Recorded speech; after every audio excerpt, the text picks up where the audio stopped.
வணக்கம் நண்பர்களே. நீங்க ஒரு பிஃபார்ம் பட்டதாரியா இருந்தா உங்களுக்கான ஒரு ரொம்ப முக்கியமான விஷயத்த பத்தி தான் நாம இன்னைக்கு பேச போறோம். உங்களுடைய அத்தனை வருஷ கடின உழைப்புக்கு பிறகு அடுத்து என்ன செய்ய போறோங்கிற கேள்வி உங்க மனசுல கண்டிப்பா இருக்கும். அந்த கேள்விக்கான ஒரு தெளிவான பதில தான் நாம இன்னைக்கு பார்க்க போறோம். இந்த கேள்வி இப்போ உங்க எல்லார் மனசுலயும் ஓடிக்கிட்டு இருக்கோம் இல்லையா? 4 வருஷம் படிப்பு முடிஞ்சிருச்சு, கையில டிகிரியும் இருக்கு. ஆனா எதிர்காலம்? அது ஒரு பெரிய கேள்விக்குறியா இருக்கலாம். கவலையே படாதீங்க, அதுக்கான வழியத்தான் நாம இப்ப பார்க்க போறோம். உங்க முன்னாடி ரெண்டு பாதை தான் இருக்கு. ஒன்னு, ஒரு சராசரியான பாதை. மாசம் ஒரு 15,000 20,000ன்னு சம்பளம்.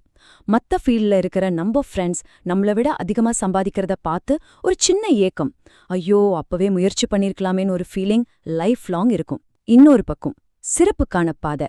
ஸ்டார்டிங் சேலரியே 50,000க்கும் மேல. சொசைட்டில ஒரு எலைட் ஃபார்மசி ப்ரொஃபஷனலா ஒரு மரியாதை. உங்க குடும்பத்துக்கு நீங்க கொடுக்கற பெருமை. சாய்ஸ் உங்க கையில தான். சரி, அந்த சிறப்பான பாதைக்கு எப்படி போறது? அதுக்கான சாவிதான் ஜிபேட் மற்றும் நிப்பர் தேர்வுகள்.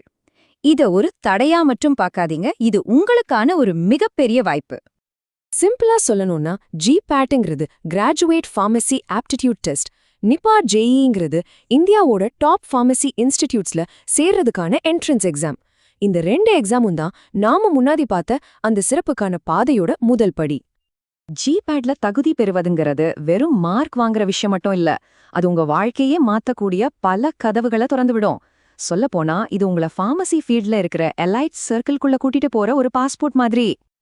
இப்போ இந்த ஸ்லைட்ல இருக்கிற உண்மையான பெனிஃபிட்ஸ பாருங்க. எக்ஸாம்ல குவாலிஃபை ஆனா போதும், மாசம் 12,400 ரூபாய் ஸ்காலர்ஷிப் கிடைக்கும். அது மட்டும் இல்லாம நைபார்ஸ், பிஹெச்யூ, ஐசிடின்னு இந்தியாவோட தலை சிறந்த இன்ஸ்டிடியூட்ஸ்ல சேரலாம். இத உங்க நாலேஜ பயங்கரமா பூஸ்ட் பண்றதோட கவர்மெண்ட் ஜாப்ஸ், ஃபாரின்ல ரீசர்ச் பண்றதுக்கான வாய்ப்புகள்னு எல்லா கதவுகளையும் திறந்துவிடும். ஜிபேட்ல ஜெயிச்சதுக்கு அப்புறம் கிடைக்கிற மிகப்பெரிய பரிசு என்ன தெரியுமா? இந்தியாவோட ரொம்பவே மதிப்புமிக்க நைபர் நிறுவனத்துல ஒரு சீட் கிடைக்கிறது தான்.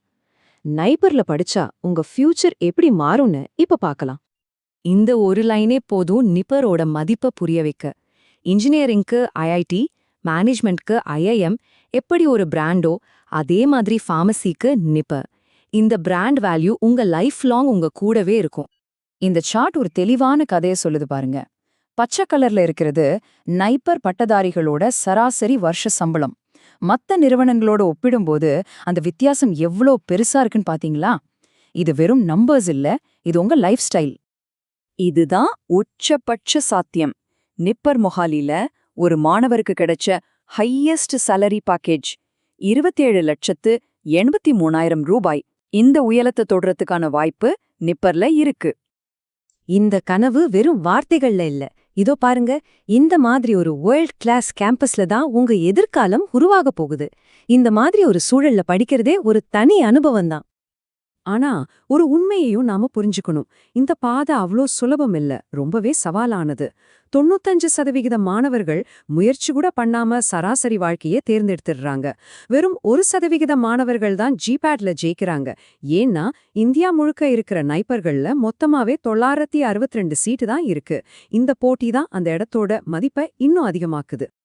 உண்மையான போட்டி வெளியில இல்ல, நமக்குள்ளதான் இருக்கு. நம்மள ஜெயிக்க விடாம தடுக்கிற சில உள் தடைகளை எப்படி உடைக்கிறதுன்னு இப்ப பார்க்கலாம். முதல் தடை, ரொம்பவே முக்கியமான தடை, தோல்வி பயம். என்னால முடியுமா? நான்லாம் அவ்வளோ பிரில்லியன்ட் இல்லையே. இந்த மாதிரி ஒரு எண்ணம் நிறைய பேரை முயற்சி செய்ய விடாமலே தடுத்து நிறுத்திடும். இது ஒரு கட்டுக்கதைங்க. ஜிபேட் தேர்வு நீங்க எவ்ளோ பெரிய ஜீனியஸ்னு டெஸ்ட் பண்றதுக்கு இல்ல, நீங்க எவ்ளோ விடாமுயற்சியோட தயாராகிறீங்கன்னு தான் டெஸ்ட் பண்ணுது. வெறும் 60% மார்க் வாங்கின சராசரி மாணவர்கள் கூட இதை சாதிச்சிருக்காங்க. உதாரணத்துக்கு குண்டூர்ல இருந்து வந்த ஃபரீத் பாஷா நைபர் மொஹாலிக்கு போய் இன்னைக்கு டெலாய்ட் மாதிரி ஒரு பெரிய கம்பெனில வேலை செய்றாரு. உங்களுக்கு தேவை புத்திசாலித்தனம் இல்ல, தொடர்ச்சியான முயற்சி தான். 2வது தடை நம்மளோட கம்ஃபர்ட் ஜோன். பழகின இடம், நண்பர்கள், பெருசா எந்த கஷ்டமோ இல்லாத வாழ்க்கை. இது கேட்க நல்லா இருக்கலாம், ஆனா இங்க எந்த வளர்ச்சியுமே இருக்காது. இந்த உருவகம் எவ்வளவு உண்மை பாருங்க. வளர்ச்சியும் சௌகரியமும் ஒரே இடத்துல இருக்கவே இருக்காது. சாம்பியன்ஸ் எல்லாருமே அந்த தற்காலிகமான அசௌகரியத்தை தேர்ந்தெடுத்தவங்க தான். அந்த தற்காலிக வலியை தாங்கிக்க நீங்க தயாரா? 3வது தடை தாழ்வு மனப்பான்மை. நான் ஒரு சின்ன ஊர்ல இருந்து வர்றேன், எனக்கு சரியா இங்கிலீஷ் பேச வராது, எங்க காலேஜ்ல சரியா சொல்லித் தரல, இந்த மாதிரி எண்ணங்கள் உங்க திறமையை நீங்களே குறைச்சு மதிப்பிட வச்சிரும். இந்த வெற்றி கதையை கேளுங்க. திரு ஹனுமந்து குண்டூர் பக்கத்துல ஒரு சின்ன ஊர்ல இருந்து தெலுங்கு மீடியம்ல படிச்சவர். எக்ஸாமுக்கு வெறும் 8 மாசத்துக்கு முன்னாடி தான் ப்ரிப்பரேஷனையே ஆரம்பிச்சாரு. இன்னைக்கு அவர் ஜிஎஸ்கே மாதிரி ஒரு மல்டிநேஷனல் கம்பெனில இருக்காரு. அதனால உங்க பேக்ரவுண்ட் உங்க ஃபியூச்சரை தீர்மானிக்காது, உங்க உழைப்பும் சரியான திட்டமிடலும் தான் தீர்மானிக்கும். கடைசி ஆனா ரொம்ப முக்கியமான தடை, சரியான வழிகாட்டுதல் இல்லாம இருக்கிறது. சும்மா ஹார்ட் ஒர்க் பண்ணா மட்டும் பத்தாது, சரியான திசையில ஸ்மார்ட்டா ஒர்க் பண்ணணும். எதை படிக்கிறது, எப்படி படிக்கிறதுன்னு தெரியாம கண்ணுல பட்ட புக்ஸையும் யூடியூப் வீடியோக்களையும் பார்த்துட்டு இருந்தா அது நேரத்தை வீணடிக்கிற வேலை. சரி, இவ்ளோ நேரம் பிரச்சனைகளை பத்தி பேசிட்டோம். இப்ப இதுக்கு தீர்வு என்ன? உங்ககிட்ட இருக்கிற திறமைய எப்படி ஒரு வெற்றிகரமான பெர்ஃபார்மன்ஸா மாத்துறதுன்னு பார்க்கலாம். வெற்றிங்கிறது ஏதோ லாட்டரி மாதிரி வர்றதில்ல. அதுக்கு ஒரு தெளிவான கட்டமைக்கப்பட்ட பிளான் வேணும். சரியான புக்ஸ், எக்ஸ்பர்ட்ஸோட கைடன்ஸ், ஒரு ப்ரூவன் ஸ்ட்ராட்டஜி, அப்புறம் உங்க முன்னேற்றத்தை அப்பப்போ செக் பண்ணிக்கிறது. இது எல்லாம் சேர்ந்து ஒரு முறையான அணுகுமுறை தான் உங்களை ஜெயிக்க வைக்கும். இந்த சக்தி வாய்ந்த மேற்கோளை நல்லா ஞாபகம் வச்சுக்கோங்க. உங்க எதிர்காலம் உங்க கையில தான் இருக்கு. அது தானா நடக்காது, அதை நீங்க தான் உருவாக்கணும். நம்ம ஆரம்பிச்ச இடத்துக்கே திரும்ப வந்துட்டோம். உங்க முன்னாடி 2 பாதைகள் இருக்கு. உங்க எதிர்காலங்கிறது அதிர்ஷ்டத்துல வர்றதில்ல, அது நீங்க எடுக்கிற முடிவுல உருவாகிறது. நீங்க எந்த பாதைய உங்களுக்காக உருவாக்க போறீங்க யோசிங்க.